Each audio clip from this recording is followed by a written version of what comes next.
What's up, Wargamers? Welcome back to World of Wargaming. I'm Isaiah, and you know the drill. Grab a chair, grab a snack, grab a drink. Let me talk at you for a minute.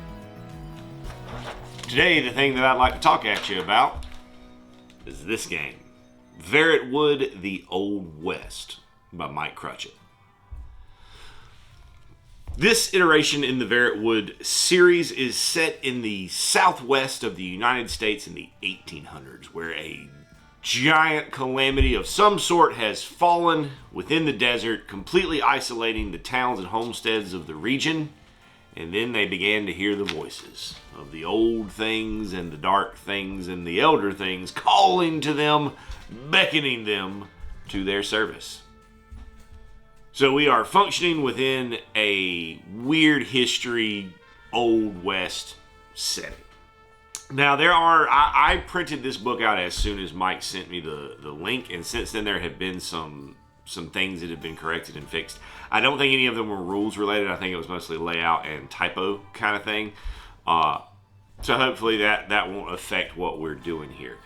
I'm not going to go super deep into the dice system. I am going to touch on it, but it is the same system as Verrotwood. So in this system, it's a growing pool. So you roll a dice pool equal to a stat. So for example, if you were going to fight something, you would make a strength check. And you would, if your strength is 4, then you would roll 4 d10s. Now we are not adding them together. What we're doing is we're looking for the highest one of those numbers. And you are either looking to either be a target number or an opposed roll. And that's the system. Ritual points, gaining ritual points works the same. When you start the game, so whatever the chosen stat of your cult is, everybody in the cult rolls that stat, taking their highest number. We then add all those together to create our ritual points for the game, which allow us to do all kinds of cool and crazy and weird and dark things. It's awesome. Game length in a game of Verrotwood, The Old West will usually be detailed by the encounter itself, and it is a random activation system. So you have 4 members in your cult, and each of them has a number assigned to them, and then that many tokens go into the bag for you as well as for your opponent. And you draw out a chit, and whoever player, whichever model, that's the one that you get to activate and strategize from that point. I really enjoy that system because it keeps things constantly up in the air. You're constantly having to recalculate and reformulate and reconsider what it is that you're gonna do, trying to do, need to do, and how to do it. When your model's chit is drawn, you get up to 2 points worth of actions. You can move for 1, you can run for 2, you can melee for 1, you can range for 1, you can pray for 2, you can do a ritual, or you might have a free action, but you cannot take the same action twice in one round. That's why there's a run action and a move action, because you can't run. Your standard move is going to be 6 inches. You can freely move over stuff that's less than an inch tall, but if it's taller than that, you would have to climb it. You're looking for a dex roll there and trying to beat a 5, and if you do, then you can just climb. It doesn't, like, half your movement. You still get your movement. You just have to make that dex check before you do it. A run is 1.5 your movement speed, so if your move is 6, your run would be 9. Melee, I kind of talked about in the dice pool example, but we'll go through it quickly. So when you're within range, you can perform a melee. You roll your strength, all the dice, whatever your stat is, you take all the dice, you take the highest one from that pool.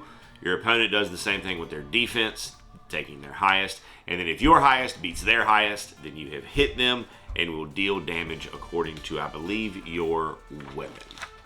Now, ranged attacks will work the same way except sub out dex for strength. But in this game, ranged will obviously play a much more important or prevalent role in the game than in Verrotwood. I mean, maybe not. Maybe you just built up a whole bunch of archers in Verrotwood, but I did not. I played a very kind of melee-centric with just a little bit of range support in Verrotwood. But it's the Old West, man. Everybody's packing heat. So we got to we gotta make sure that we're able to do that. You do, I think, have to keep up with ammunition in this game. I'll double check that. By the way, when you shoot at something, if it's more than 50% covered or it's behind obscured terrain, then they get to add an extra dice to their defense. That's the cover system. They get an extra dice to their defense. If things are going rough, if you're having a tough day, or if you're just burned through all your RP already, you can take a pray action, which is where you roll 1d10 and then add that result to your ritual pool, your pool of ritual points. Downside of that is that while you pray, you are vulnerable to attack. So anyone that performs a melee or ranged against you gets an additional dice. Rituals are a single action. The cost is determined by the ritual that you performed as far as how many ritual points you will be expending. You are taken out of action when you're reduced to 0 health. This game also has the rule of cruel, which I approve of. If you're not sure what to do, do the one that's the most violent or would cause the most problems. We then come to some status conditions, burning and poisoned, which work the exact same way with different stats. So we'll go with burning. So burning works off of your dex. At the beginning of your activation, roll a d10 on a 1 to 5. You take a damage and you're still burning. On a 6 to 10, you are no longer burning. Poison works the exact same way, but with a strength check instead of a dex check. For random directions, he suggests the way that I like to use the most, which is to roll a d10 and let that d10 point in the direction that I'm going. We then come to our section on building your cult and all of that good stuff. We'll talk about that later. It's going to be very, very similar, if not the same as when we did it for Verrotwood, but as per the usual, we'll take a look at that separately. Now, in a post-calamity Wild West, there's not a lot of places to do business. Most people have either been killed, murdered, eaten, or just shut up shop and made for the hills and left. So we have Mr. Goodman's shop, which is funny because where I grew up, Goodman's was the name of a store ran by... I'm not going to slander anybody here. Anyways, so he sells your basic gear, whiskey, TNT, a lantern, ammonia. Then we come into some fabled equipment, things like totems, ancient maps, blessed blades, ceremonial masks. We have mounts, which give you a 9-inch move, a 12-inch run, but you can't go through difficult cactus or rocky outcropping terrain and may not climb any terrain that is over 1 inch tall. If it's targeted by a ranged action while you're mounted, you get +1 to the defense roll. When you attack something while you're mounting in melee, you get +1 to your strength roll. And then you can trample stuff. I don't remember if this was in Verrotwood or not. If a mounted model performs a move or run that brings it into base to base with a prone cultist model, the prone cultist is immediately taken out of action as it is trampled beneath the hooves of my steed. We then get into the weapons proper section. So your weapons are going to have a few stats. Obviously, they're going to have a cost listed. They're going to have a type, either M for melee or R for ranged. They will have a range value. They will have a damage value, and they will have a if they have a crit effect, it will be listed. Crit is on an unmodified roll of a 10. It is always considered a successful attack, no matter what else happens. So we come to the special rules for guns, which leads us to ammo. So anytime you do a ranged action with a gun, you must expend an ammo, whether it's successful or not. Any kind of ammo will work in any kind of gun. There's no whatever, but you gotta have ammunition. This is not too bad, especially with the any ammo will work. It's less to keep up with. Sometimes games that require me to do a lot of bookkeeping in my inventory is a little bit of a turnoff for me. if there's too much of it, because it's so abstracted, and I'm just trying to, like, okay, did I shoot a shot? It's just, it's a lot sometimes, and sometimes it can really slow down and detract from the actual gameplay.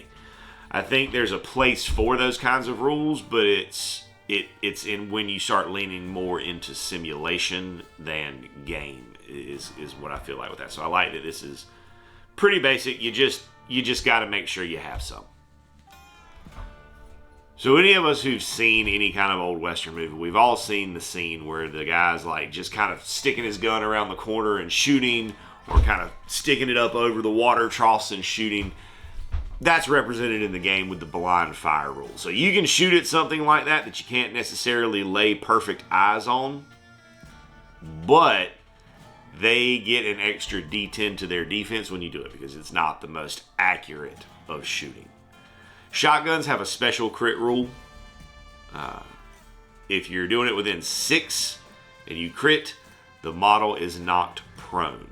So you could potentially, if you got lucky, you could shoot somebody from horseback with your shotgun and then walk up to them and just trample them, which is pretty nifty. I like that.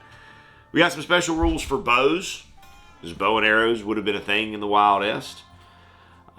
If you use a move action before performing the ranged attack during a single game round, the defending model gets a D10 to its defense. So it's, if possible, you want to shoot and then move when you're using a bow. However, with arrows, there is no need to keep up with ammunition or purchase anything, because it's assumed that you can pick up your arrows as you go. That brings us to rituals, of which there are 12 pages. Each page has like 4 to 6 on it. So a lot of rituals. They are arranged in order of RP value. So you're starting with the lower costing ones, which are a lot of them are kind of buffs and things like that, which I'm here for. And then moving on up to things like sandstorms, banshee screams, being one with the desert, burnt form, cactus form, skinwalker, summon varmint, summon spirit animal, summon avatar. I think I might lean into a lot of the more of the Buffy type rituals this time around. I played the big summon last in Verrotwood, and it's fun. I enjoyed it, but I don't know. We'll see. Also, in this one, and this may be true in Verrotwood, I'll have to double check, but in this, your summons are controlled by the AI. You don't get to activate and control them how you want. That might be different, or I might be doing it wrong in the other game. I will have to double check that. But in Verrotwood, the Old West, your summons, if you choose to take them and summon them, are controlled by the AI. Which brings us into terrain. The game is designed to be played on a 3x3, but you can scale it down to a 2x2 to fit on a coffee table or a kitchen table, or up to a 4x4 if you have more room, but maybe just add a game round or subtract a game round when you go up or down, respectively. It's meant to be played on a densely terrained board, which I love, because I love densely terrained boards. That's one of my favorite parts of the game. In that 3/4 of terrain, about 1/4 of the board should be covered in rocky outcropping, but it should be placed in such a way that it does not give one side an advantage over the other. Our basic rules for terrain: we have open ground, which is exactly what it sounds like; cover, which can partially block line of sight from model to model; difficult, which moving through it, your movement is halved; scalable, which means you can climb it; and elevated, which means if you make a ranged attack while on it, you may add 1d10 to your dex stat. But if you take damage while you're on it, you must be moved an inch toward the closest edge. And if it results in you going over the edge, you're placed prone at the bottom and take 2 damage. So that's flavorful. I like that. I don't really have any really big cliffy type pieces, but that may be something that I try to work on in the background as I have time. So that rocky outcropping terrain that he suggests you cover at least 1/4 of the board with should be about 4 to 8 inches in diameter, and anybody who is fully within it gets 1d10 to their defense against ranged attacks. We then have interiors, because there's going to be towns, there's going to be buildings that you need to go inside of. You can move and exit interior terrain freely during your move or your run action using doors, windows, or any other method of entrance or exit that makes sense. But while inside, models can add 2 to their defense stat while defending against ranged actions coming from outside. While inside, you may add 1 to your strength while performing melee actions. Line of sight is determined as usual.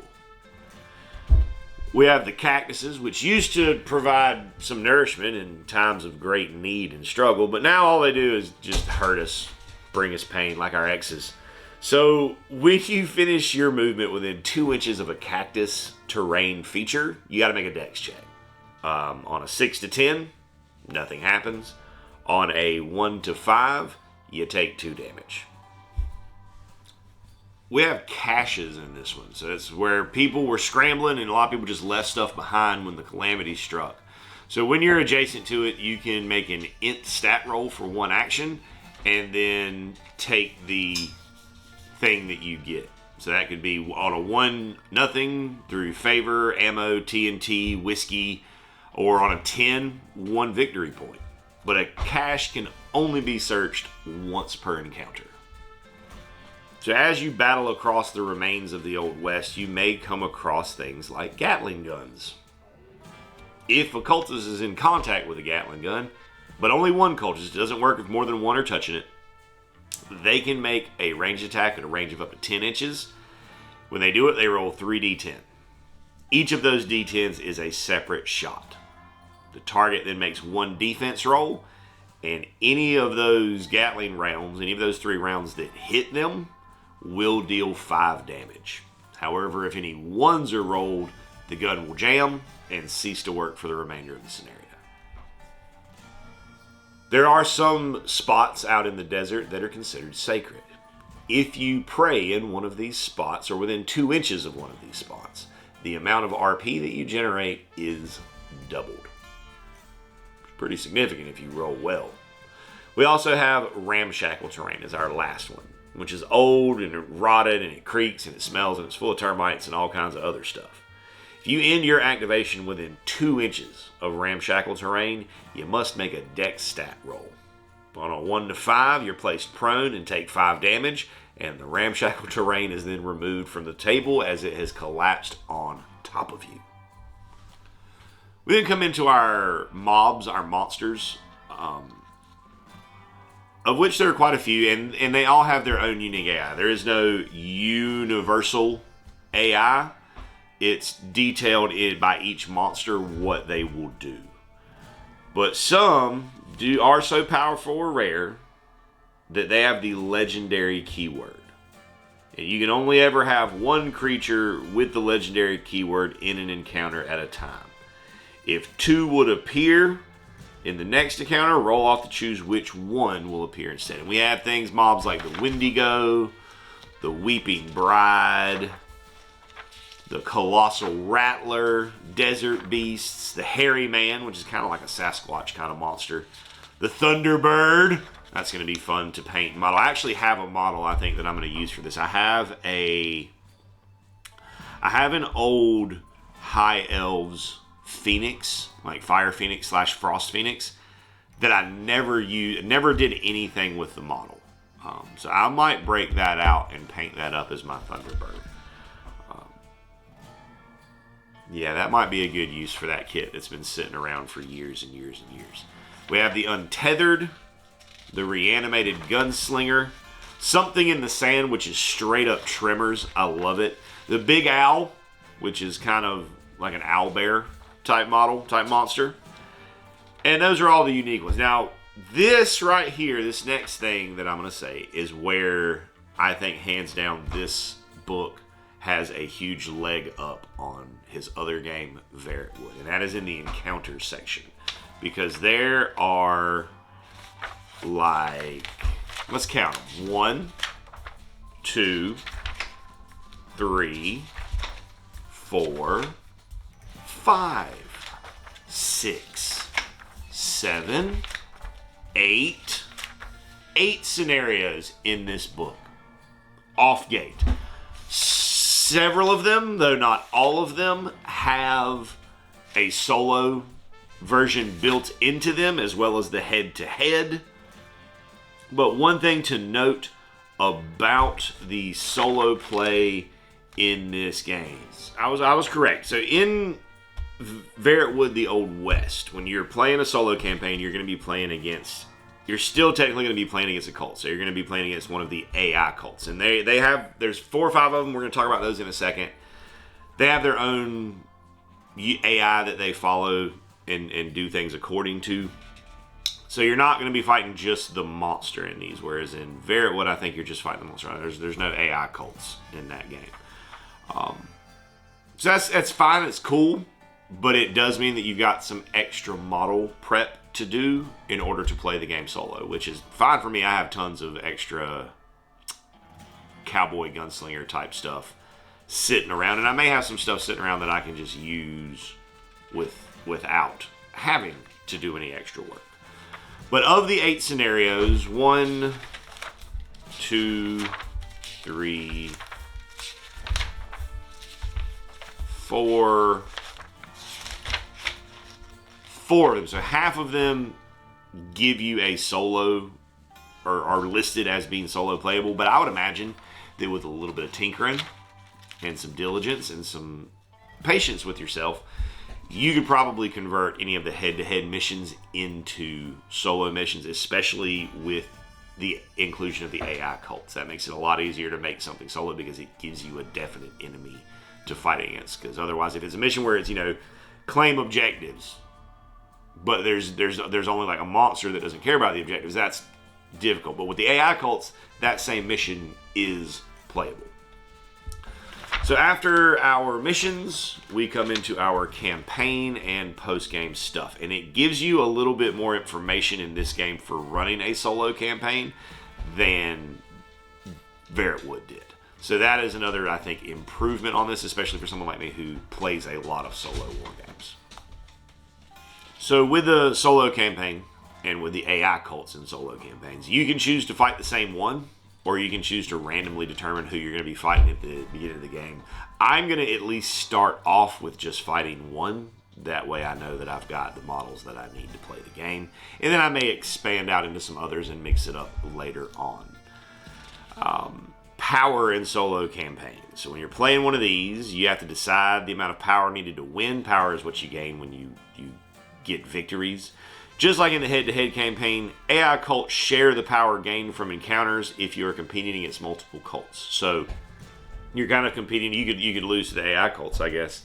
So AI cults have levels that they get, and it's a scaling thing. So if you've played 1 to 2 encounters, it's a level 1. If you've played 3 to 4, it's a level 2. 5 to 6 is a level 3, and 7 to 8 is a level 4. It's a way of scaling up those enemies so that you're not sitting there at max level all G'd up and just plinking and murderating them mercilessly. So the cults get a fighting chance. An AI cultist that takes out of action, they're not required to roll injury rolls. They also do not gain favor. So after you've played your mission, the campaign step is pick and play your encounter, roll the injuries, explore the desert, repeat until someone has gained enough power. Generally, for a short campaign, it would be 3 to 5. For a longer campaign, 8 to 10. My campaigns normally run until I run out of missions. So we have an injury table, which is a D10 roll. It can range from on a 1, you're just dead, to a 10, you gain 25 favor. And then everything in between. Flesh wounds, broken legs, loss of an eye, all kinds of things. Now, this is one of those reprints, so page 100 in my book is actually a reprint of the solo campaign page that was not supposed to be there. I'm pretty sure it was supposed to just go straight into Exploring the Desert, which requires a deck of 52 playing cards. You shuffle them up, you draw one off the top, and then you find that card in the list, and you get what you get. In Verrotwood, both of the times that I've done this, I've gotten a mount. Both times I've drawn the exact same card. It was like 10 of clubs. Both times. And so hopefully in this one, I kind of don't want that to happen. I want to like see the other cool stuff that could be out in the desert. But it is what it is. I'll take what I'll get what I get, and I will not pitch a fit. And then we get into kind of the final section, which is the dive into the AI cults. So they will deploy, activate, be targeted. They're considered cultist models for those purposes. They're controlled by their own logic, as already mentioned. They do not roll for ritual points. They do not require ammo. And the player is responsible. You, the player, are responsible for placing it, them, and the creatures. They will automatically collect objective tokens when they come into base-to-base with them, which can result in multiple tokens being collected on a single activation. In those cults, we have the Disciples of the Flame, the Hangman, which this will probably be the one that I go with, I think, because I think that will be the simplest to model and such. This is the one, however, that I want to build, but I would have to track down the models, and that's the Mariachi. I think it would be awesome to have an AI cultist group of Mariachi. So if you know where I could acquire some Mariachi models, I need 4 of them for this game, let me know. Drop it in the comments. I think maybe Foundry should be probably the first place I look, but if they don't have it for some reason, where else could I look? And then we have the Path of the Serpent. And that's it. Each of the cults gives you a little bit of flavor on the cult and their temperament and what they're like. Not going to dig into that right now. You can discover, I'll leave that a little bit for you to discover on your own. And that, my friends, brings us to the end of Verrotwood, the Old West. Again, now this one has a similar price point. It's like $6 to $8, I think. But this one might be tougher for most people to just jump straight into. Old West is a niche biome. That's what I'm going to call them from now on, these different styles of games. It's a unique biome. It requires specific terrain and models that people may not have in their collection. It's the same as like the feudal Japanese stuff that I was dealing with Himetsu. Like, that's a very specific thing. It's not quite as generic as regular Verrotwood, which is just, dark horror kind of fantasy. But I like that it does still allow a lot of cool kit bashing and modeling opportunities for those people that are interested in that aspect of the hobby. I myself am more on the let's get it done and get it on the table and roll these dice and play this game. But if you already have Wild West stuff, or if you have been looking for an excuse to branch out into the Wild West genre, I think this is a great starting point. The mechanics of the game are simple. It's easy to pick up, play, and the random activation system is very, very, very enjoyable. That's my 2 cents for what they're worth, which is probably less than 2 cents due to inflation. Thanks so much for tuning in, hanging out, letting me talk at you about Verrotwood, the Old West for a little while. And I hope you have an absolutely amazing rest of your day.